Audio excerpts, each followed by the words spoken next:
morning, friends. Good to see you. We were wondering, perhaps nobody's going to show up this morning since we just changed the schedule. It's so great to see you all here tuned in for Sutta Study with Bhante Suddhaso. Hello. Good to see you, Geeta, and Elaine, Ella, Rich, Grant, Jens, Bradley, good to see you. Michael, Sarah, Edward, Diane, and Yenny.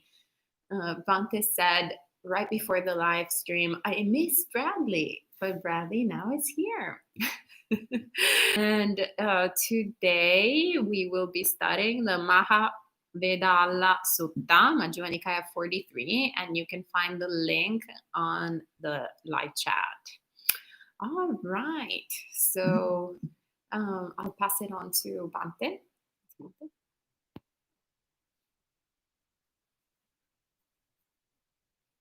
Namo tassa bhagavato arahato samma sambuddhassa. Namo tassa bhagavato arahato samma sambuddhassa. Namo tassa bhagavato arahato samma sambuddhassa. Buddhang dhammang sanghang namassami. Good morning, friends, and welcome back. So we're starting our new schedule of Monday, Wednesday, Friday.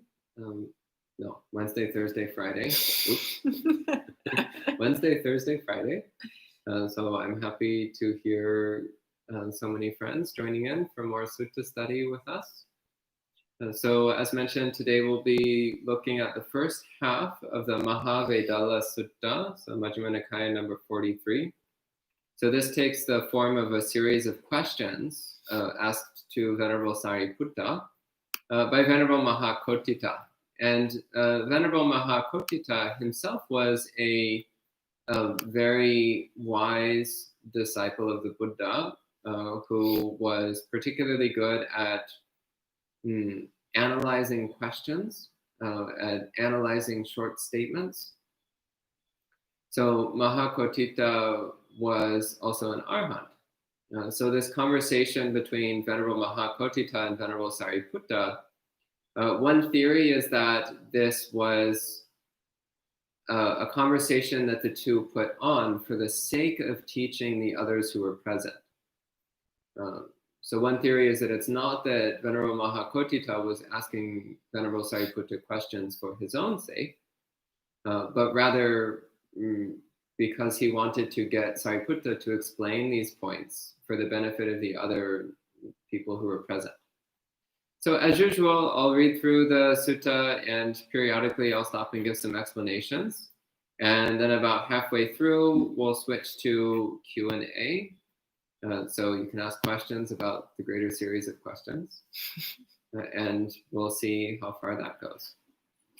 And then tomorrow morning, we'll finish up the rest of it.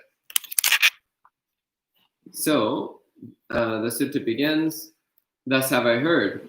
On one occasion, the Blessed One was dwelling at Savatthi in Jeta's Grove in Anathapindika's park.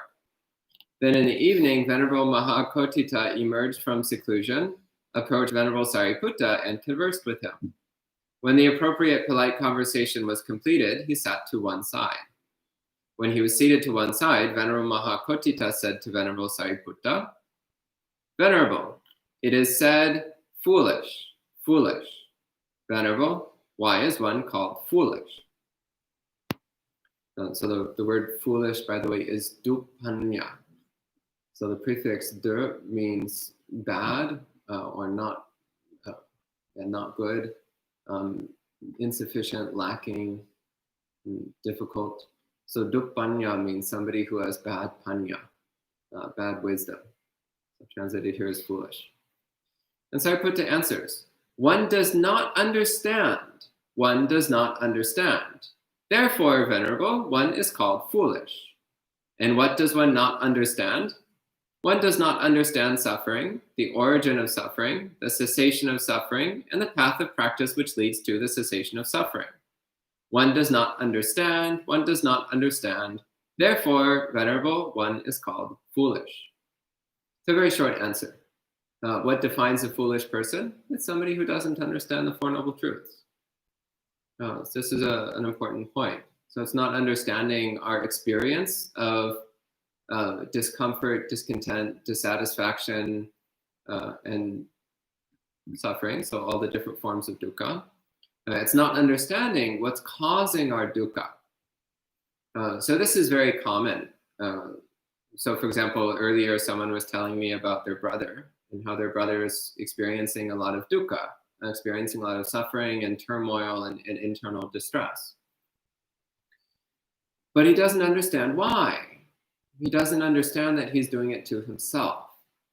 So this is a really important element of wisdom. It's understanding that our dukkha is self-inflicted. Nobody else inflicts pain and misery on us. We inflict it on ourselves through our own misdirected mind, through our own harmful reactive tendencies, through our own harmful choices. And not understanding the cessation of suffering. So first off, not understanding that it's possible for suffering to come to an end. So often when we're immersed in dukkha, we have this hopeless despair of like, oh, when will this end? Will this ever end? This will never end. But of course, all things come to an end. So dukkha doesn't last forever.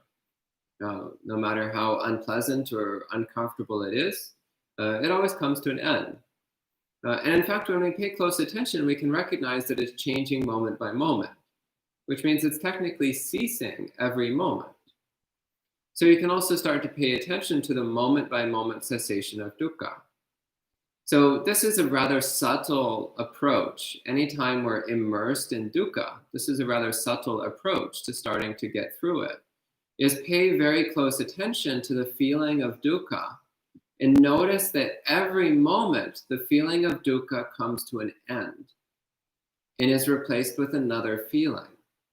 And sometimes that new feeling is also dukkha, but it's a bit different. It's a different kind of dukkha. It's a different shade of dukkha.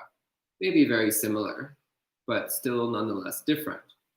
And actually, as we pay close attention, what we usually find is that the experience of dukkha is not continuous. But there are moments of dukkha, moments of sukha, which is happiness or contentment or pleasure, and moments of adukkama sukha, which is neutral state of mind. So often we think, oh, I am suffering and I have been suffering for minutes, hours, days, weeks, months, years. But when we pay close attention, we actually recognize that that's not true. We have not experienced continuous unbroken dukkha for years or months or weeks or days or hours or minutes or even seconds at a time. But rather what we're experiencing is intermittent splashes of dukkha mixed in with other feelings, some neutral and some pleasant.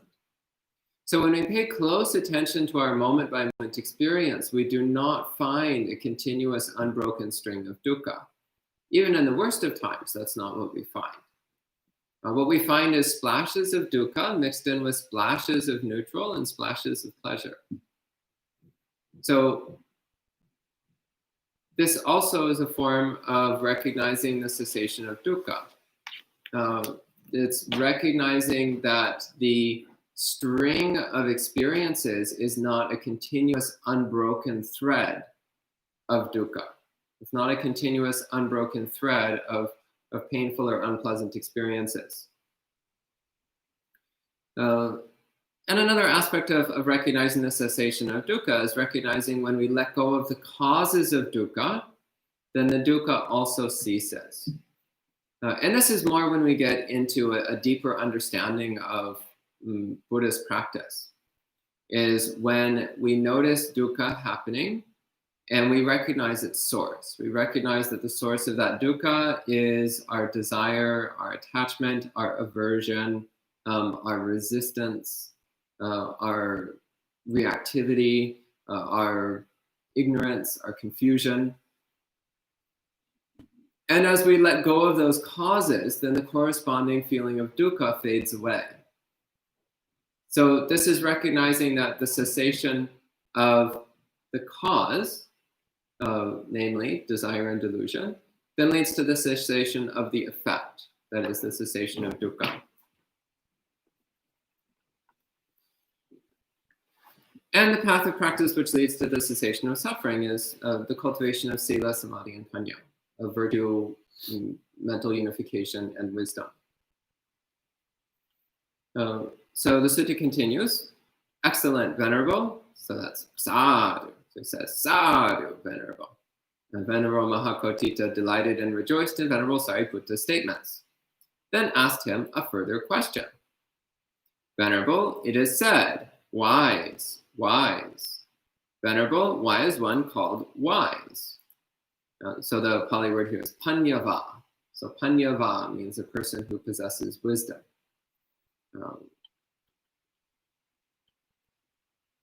And Venerable Sāriputta replies, one understands, therefore, Venerable, one is called wise.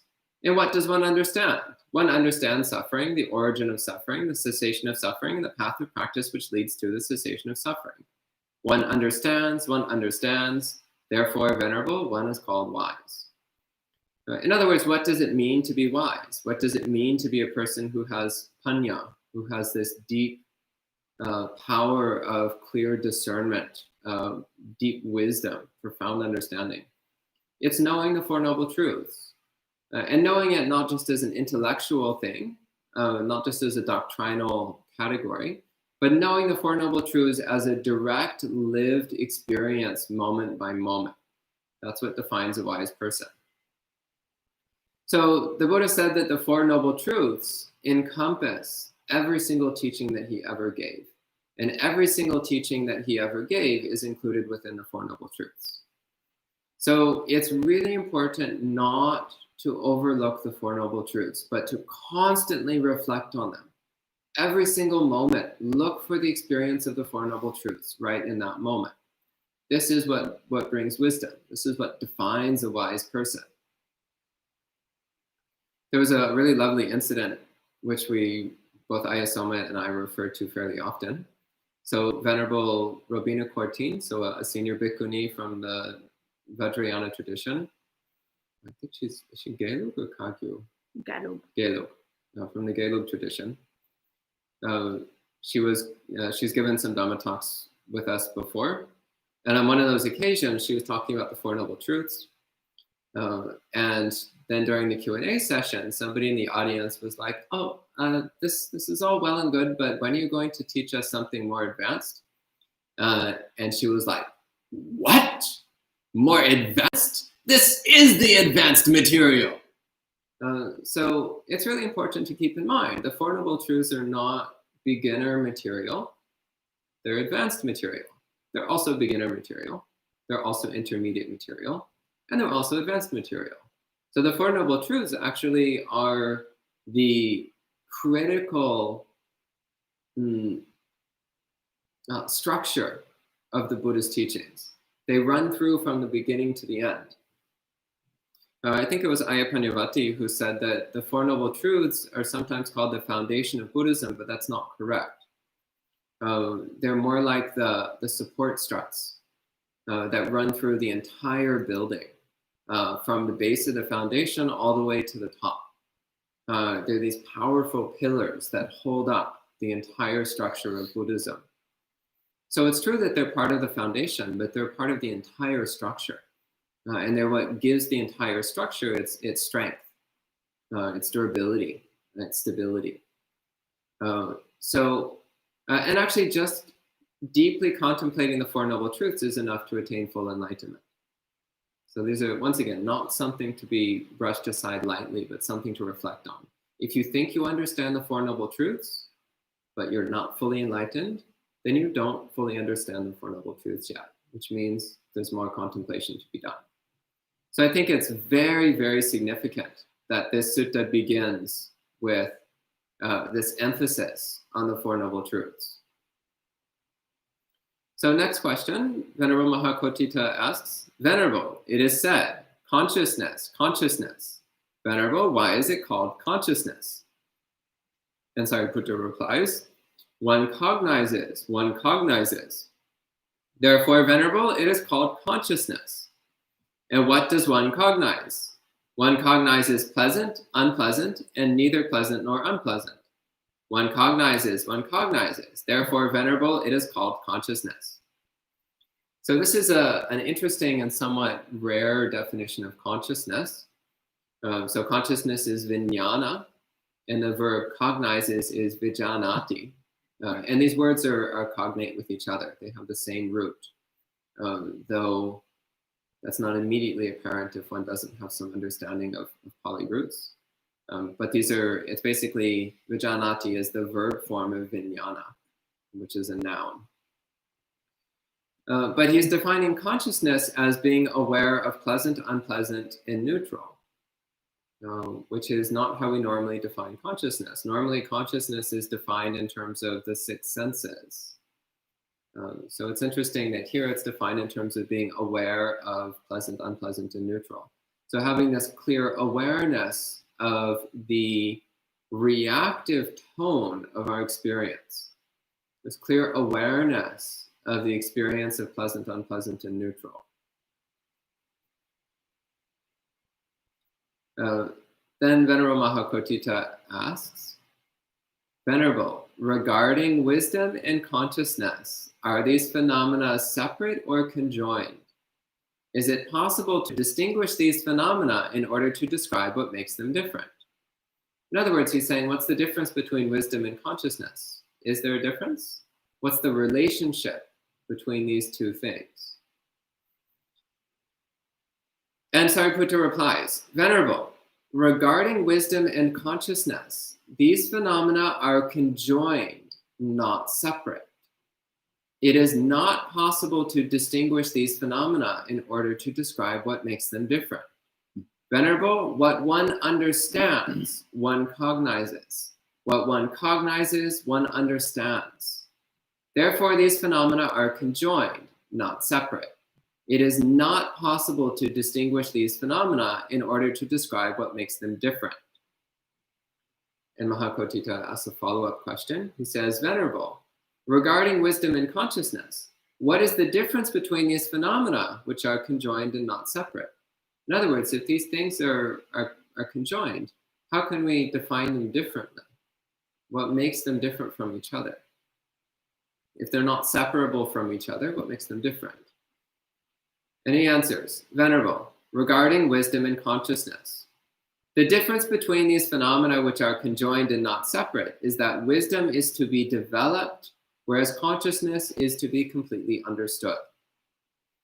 So the distinction he's making here is that consciousness is a passive phenomenon which we need to understand. Through closely examining it, we understand what's going on. So we closely examine moment by moment our experience of pleasant, unpleasant, and neutral. Closely examining how, in response to each experience, we give it this label, pleasant, unpleasant, or neutral. So recognizing that this is a near automatic subconscious process, a near automatic reactive process, which we engage in based upon our past conditioning, based upon our karmic circumstances. But then we apply the investigation of the Four Noble Truths to that, which is how we develop wisdom. So we experience pleasure, apply the Four Noble Truths. So notice, what is the dukkha connected with this experience of pleasure, this consciousness of pleasure? What's the origin of this dukkha? What's the cessation of this dukkha? What's the path to the cessation of dukkha? Or experience something unpleasant. Well, same thing, apply the investigation of the Four Noble Truths. What's the dukkha? What's its cause? What's its cessation? What's the path? Or something neutral. Where's the dukkha? What's its cause? What's its cessation? What's the path? So in this case then, even these things are connected in the sense that through being aware of things, we have the ability to develop wisdom. Through cognizing something, through being conscious of something, then we have the capacity to fully understand it. But we need to make an effort to develop that understanding. It doesn't happen automatically. If wisdom arose automatically, every single sentient being would be fully enlightened by now.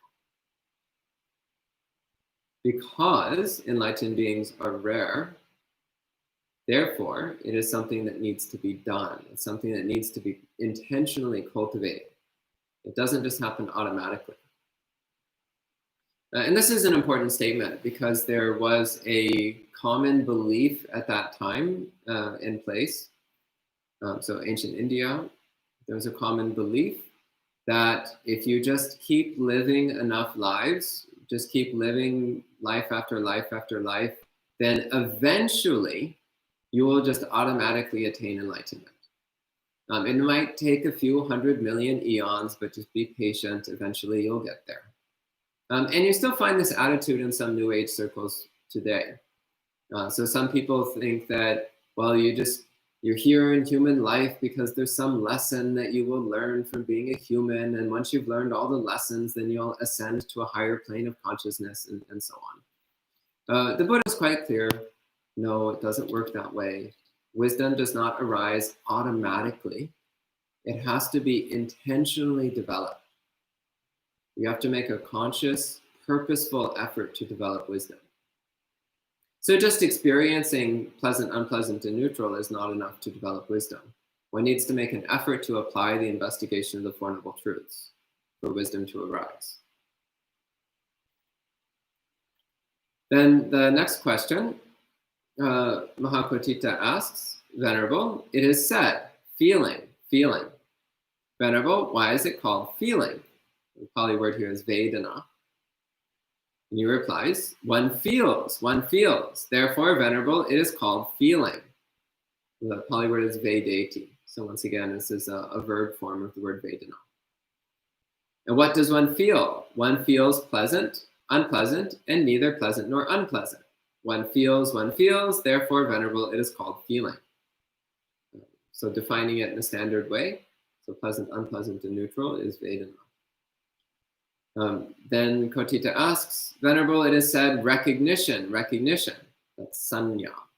Venerable, why is it called recognition? He answers, one recognizes.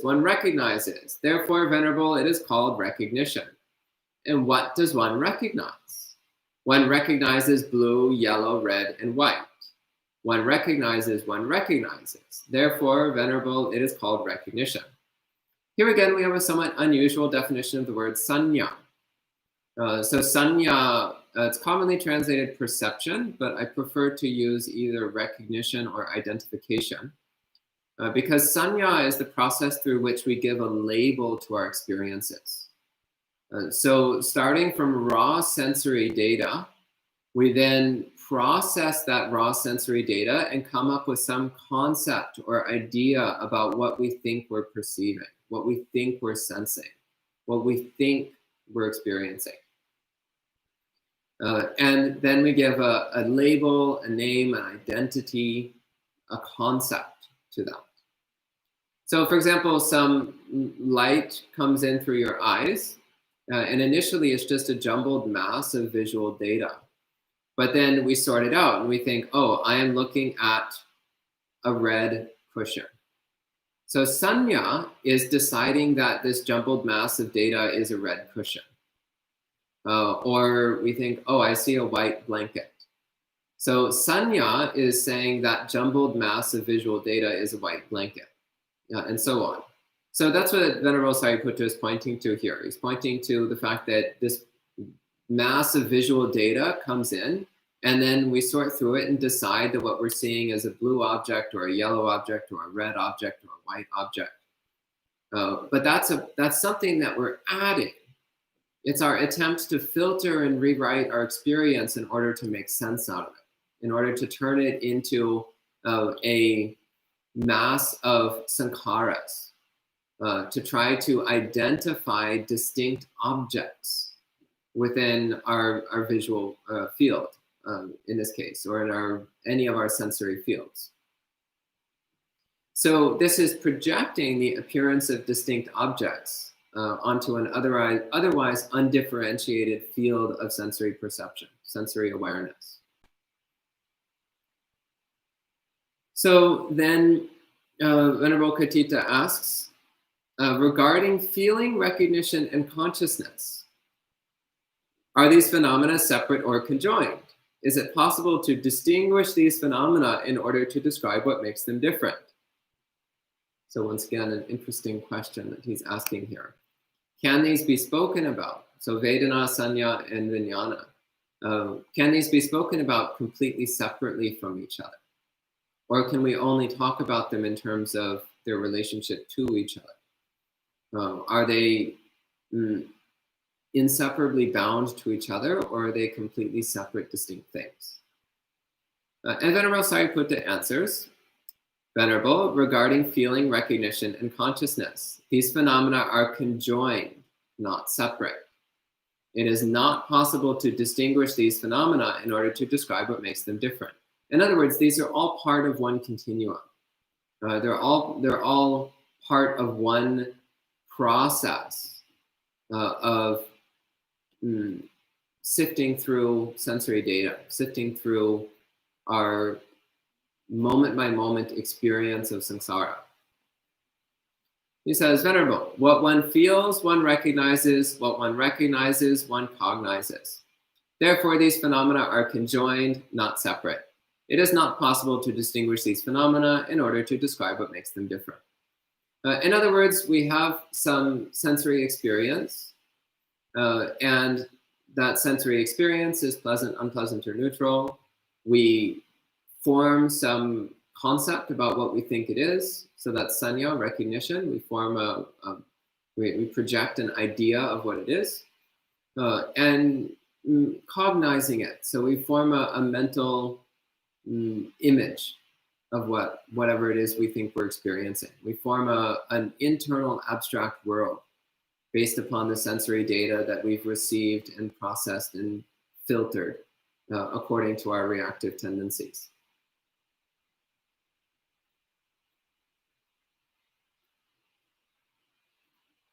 So at this point, it switches into a completely different subject. So we just covered the subject of Vedana, Sanya, Vijnana, and Panya. That was one section. And the next section is something totally different. So Venerable Mahākoṭṭhita asks, what can be known by a completely pure mind consciousness which has been released from the 5 faculties?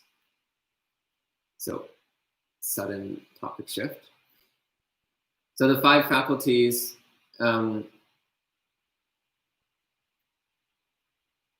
there's actually a few different things which are called the 5 faculties, and it's not actually stated which set he's referring to here.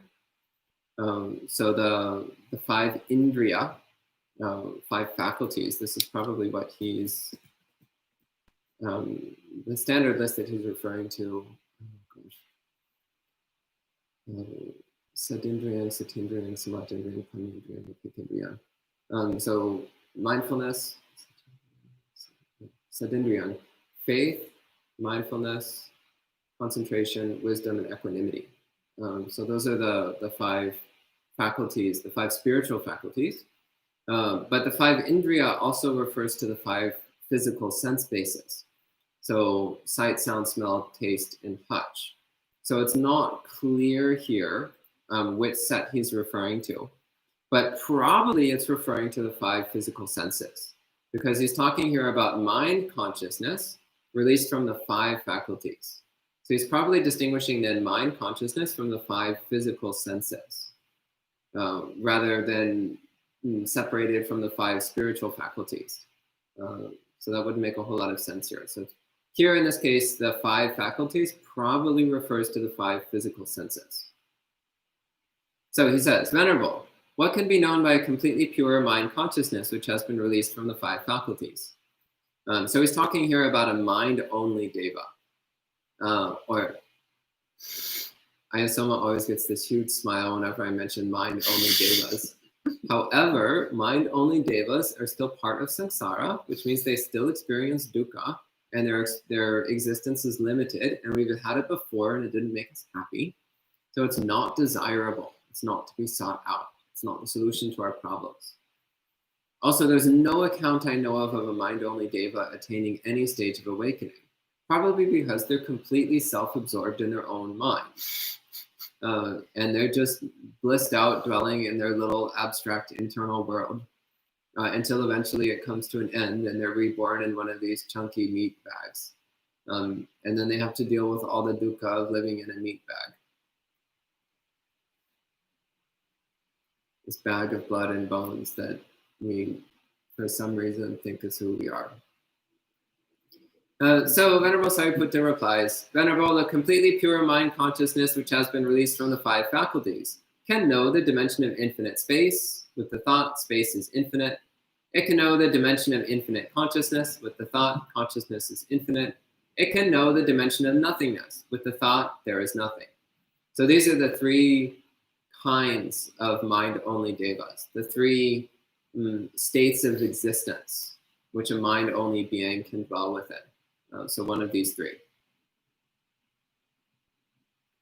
And then Mahākoṭṭhita asks a somewhat different question. He says, Venerable, using what does one understand a knowable phenomenon? In other words, how do you understand something? What's the faculty through which you understand something?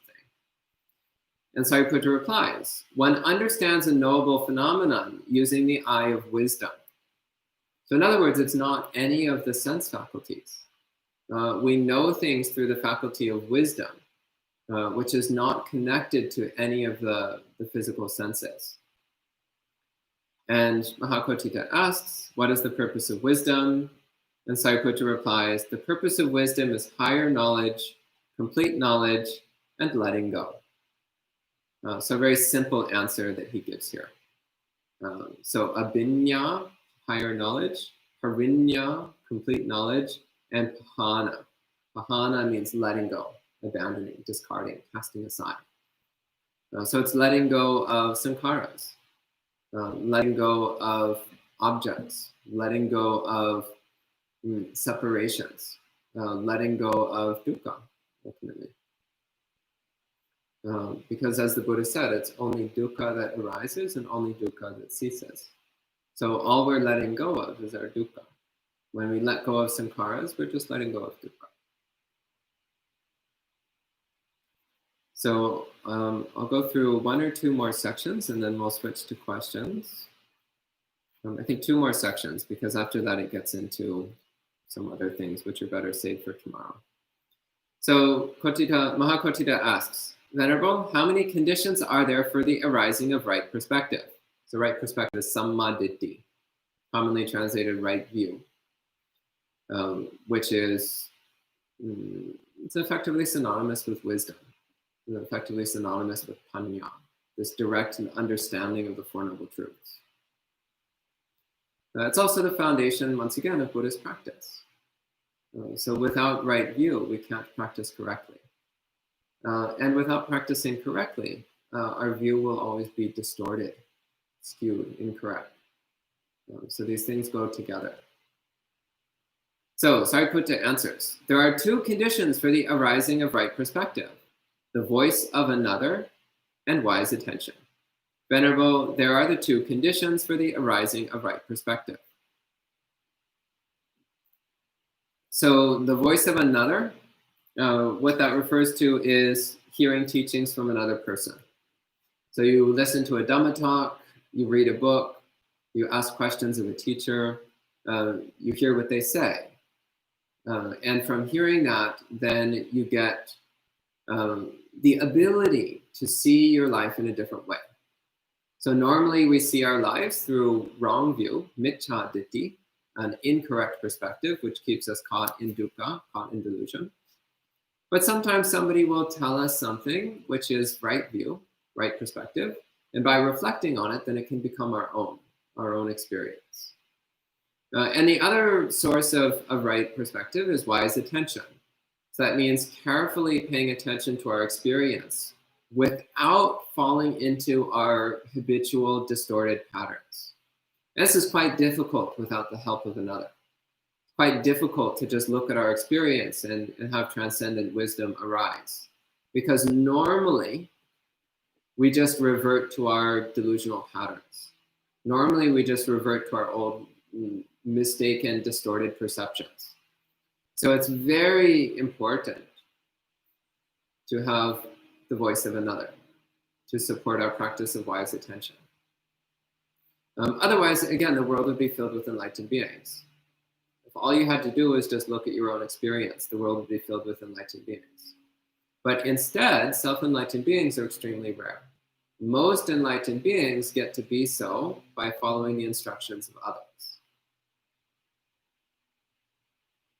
But instructions of others is not sufficient. One also needs to wisely reflect on one's experience based upon the instructions one receives. So this is why he says there's two conditions. You need to receive the instructions from another, and you need to wisely pay attention to your own experience in order to make it personal. Then Mahākoṭṭhita asks, supported by how many factors does right perspective have mental liberation as its result and benefit, and wisdom liberation as its result and benefit? In other words, what factors need to also be present in order for right view to lead to full enlightenment? And Venerable Sāriputta responds, when supported by 5 factors, right perspective has mental liberation as its result and benefit, and wisdom liberation as its result and benefit. Here, Venerable, right perspective is supported by virtue, learning, conversation, tranquility, and insight. Venerable, when supported by these 5 factors, right perspective has mental liberation as its result and benefit, and wisdom liberation as its result and benefit. So these are the 5 things which need to accompany right view in order for it to lead to enlightenment. So virtue, that's sila. So one needs to have very strong morality. Again, right view is not sufficient. You need to also have strong morality. So there's many cases I can think of in the past several decades of Buddhist teachers in the West who had incredible lucidity of wisdom. So very strong right view. They could describe the Dhamma with remarkable precision and accuracy. But their morality was extremely bad. Their morality was very weak. They were breaking both minor and major precepts all the time. And as a result, various disasters occurred in their communities, and the person certainly did not attain awakening. So that's an example of right view without virtue, which doesn't lead to enlightenment and actually tends to lead to disasters. Right view must also be supported by learning. So it's not enough just to hear some concepts and think you've got it. It's important to keep digging deeper and deeper into it. So read the suttas, reflect deeply on the suttas, keep learning the Dhamma. A few days ago, I was talking to a person I know who's currently staying in Thailand, currently staying at a monastery in Thailand. And I asked him if he's read all the suttas yet. And he said no. And I asked a bit further, and he revealed that he's actually barely read any of them at all. And I said, oh, well, you should read the suttas. And he said, oh, I don't want to stockpile knowledge. I don't want to just hoard information. And I'm like, why not? The Buddha said you should. The Buddha actually says in a number of places in the suttas that we should accumulate knowledge about the Dhamma. We should stockpile knowledge about the Dhamma. We should hoard information about the Dhamma, because it's through that collecting of knowledge about the Dhamma that we have the foundation for an experiential understanding of the Dhamma. There's a number of places in the suttas, and I could find the references if I had a little more time. There's a number of places in the suttas where the Buddha talks about the qualities of a person who accumulates a knowledge of the Dhamma. So that's bahusutta, someone who has much learning, much knowledge about the Dhamma. And one of the terms he uses for this is somebody who, again, stockpiles information, stockpiles knowledge about the Dhamma, hoards knowledge about the Dhamma. I'm looking briefly, but I'm not finding the references, so I'll find it another time. So learning. Next one is conversation, sakacha. So spending time discussing the Dhamma with other people. So not relying just upon our own perspectives, our own ideas, our own internal understanding, but taking the time to really thoroughly discuss it with other people. And always accepting the possibility that our understanding of Dhamma may be flawed or incomplete. So the moment we think we understand all of it is the moment we stop growing. Because clearly, if we understood the Dhamma, we would be enlightened. So clearly, something is missing.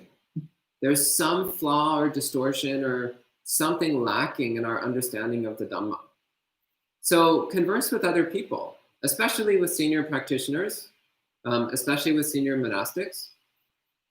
Converse with them. Say, well, this is what I think the Buddha meant by such and such. What do you think about this topic? What's your understanding of this? How have you practiced with this? What's your experience of these concepts and ideas and practices? So engaging in conversation and always being open to the possibility that our perspective is distorted. Always being open to the possibility that whoever we're conversing with might have something to share with us. So conversation is a very powerful way of cultivating wisdom. Again, notice here Sāriputta doesn't say, sit by yourself silently in your kuti all day. That's not what he says. He says, virtue, learning, conversation. So once again, he's emphasizing the value of spending time with other practitioners and discussing the Dhamma with them. Then the next two are tranquility and insight. So in Pali, this is samatha and vipassana. So samatha literally means peacefulness. It's commonly translated as tranquility, which is okay, but it's actually from the root sam, which means peace. So samatha means peacefulness. Or it can also mean evenness in the sense of stability. That which is stable, that which is not rough or coarse. So samatha is a state of mind which is very peaceful and steady and even. So it's not rough or distorted or bumpy or agitated in any way. And vipassana is seeing clearly. It's clearly seeing our experience.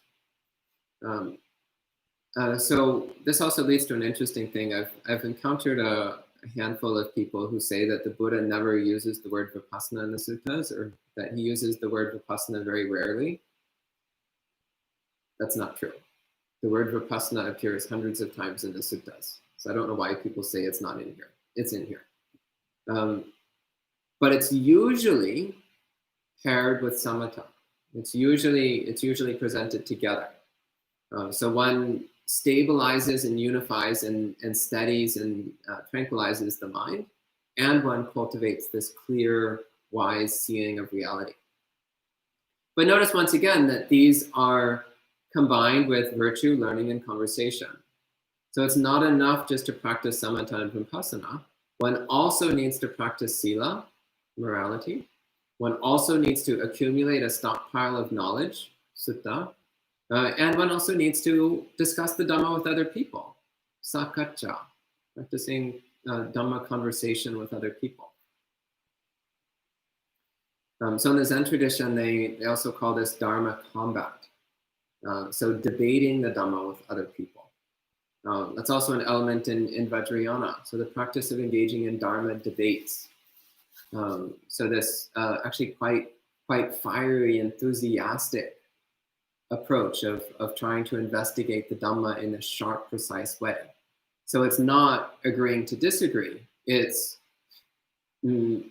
agreeing to discuss all of our disagreements until we figure out the truth of the matter.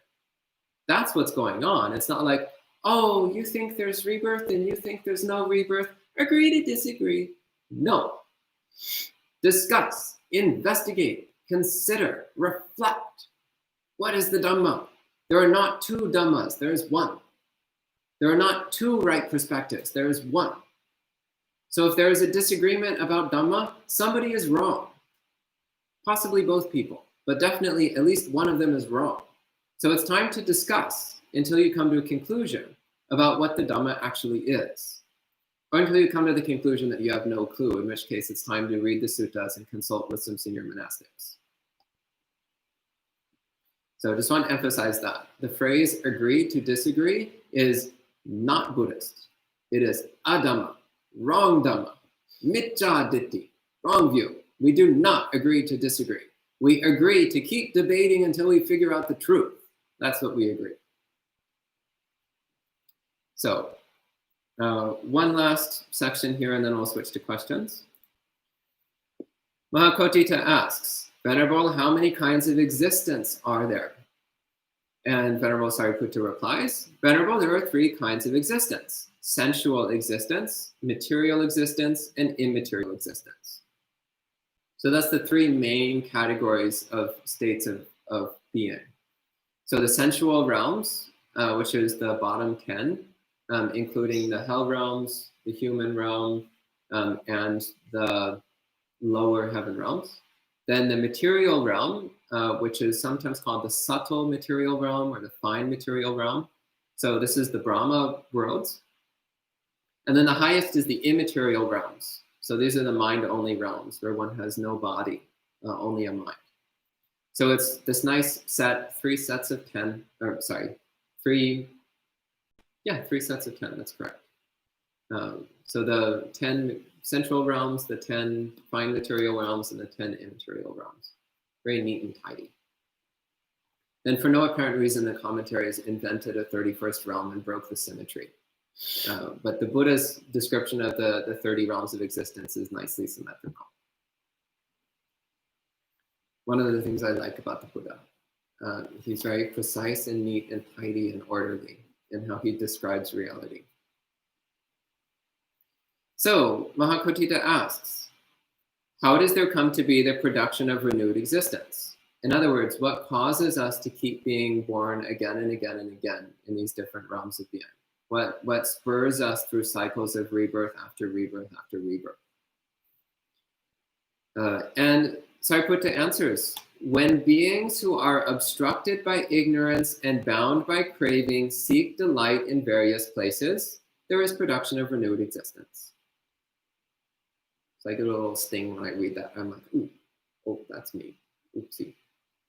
So obstructed by ignorance and bound by craving. So that's desire and delusion, the basic spurs that keep us roaming through samsara, that keep us wandering through one unpleasant state of existence after another. And it's seeking delight in various places. So we keep trying to find something that we think will delight us. We keep trying to find something that we think will make us happy. So we're like, oh, maybe it's matcha rice pudding. Maybe that will make me happy. And we eat it. We're like, Dukkha. Then we're like, oh, maybe it's visiting that temple in Albany. And we go there, Dukkha. And then we're like, oh, well, maybe it's taking a nap. So we take a nap, Dukkha. So we keep seeking delight in various places, and we keep thinking, well, the next time, that will be the good one. The next time, that will be the one that makes me happy. But one failure after another, so we keep looking. And at some point, we need to come to grips with the fact that happiness cannot be found anywhere in samsara. Ajahn Chah said, it's like looking for a turtle with a mustache. You can keep searching your entire life and you will never find it.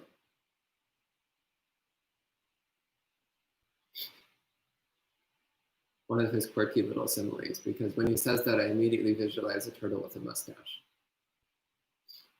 And then Mahākoṭṭhita asks, how does there come to be no production of renewed existence? In other words, how do we stop wandering through the dukkha-full realm of samsara? How do we stop going through the cycles of one painful, limited state of existence after another? And Sāriputta answers very simply. He says, with the fading away of ignorance, the arising of knowledge, and the cessation of craving, there is no production of renewed existence. Very simple. So cultivate wisdom, knowledge, and let go of craving. And you'll break the cycle, just like that. So I think we'll stop at this point and switch to questions. If there's any questions or comments, please go ahead and type them in, and I'll answer them as best I can. Thank you, Bhante. Sadhu, sadhu, sadhu. All right. So Ella is asking, so the aim is to become unconditioned? I would say the aim is to realize the unconditioned, not to become.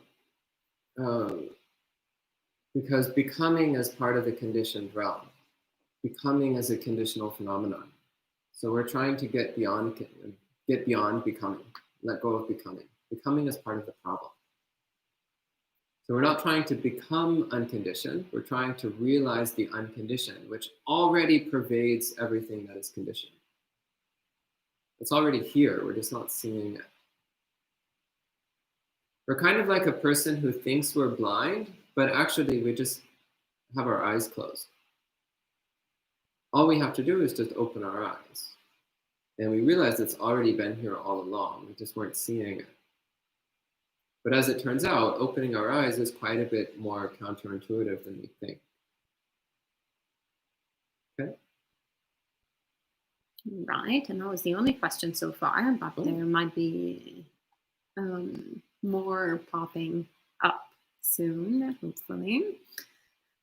It is a beautiful sutta. I agree with the comments.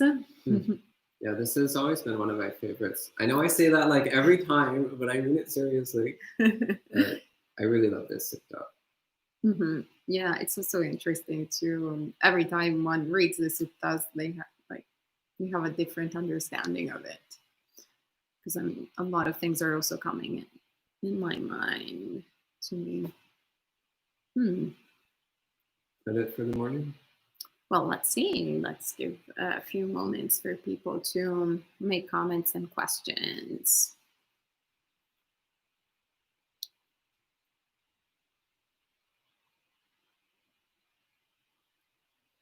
Or maybe this is perhaps all there is. Okay, well, we'll continue the sutta tomorrow. So if some reflections come up between now and then, you can enter them tomorrow and I'll talk about it then. All right, sounds good.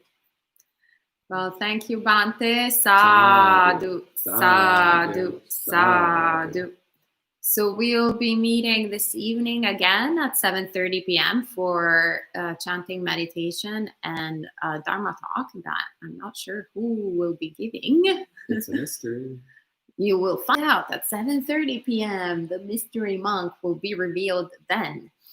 And once again, we'll be meeting every Wednesday, Thursday, and Friday, both in the morning and in the evening, so 8 a.m. and 7:30 p.m. New York City time. So look forward to seeing you this evening and tomorrow evening and the day after tomorrow morning and the day after tomorrow evening, and then same thing next week. All right, well, have a great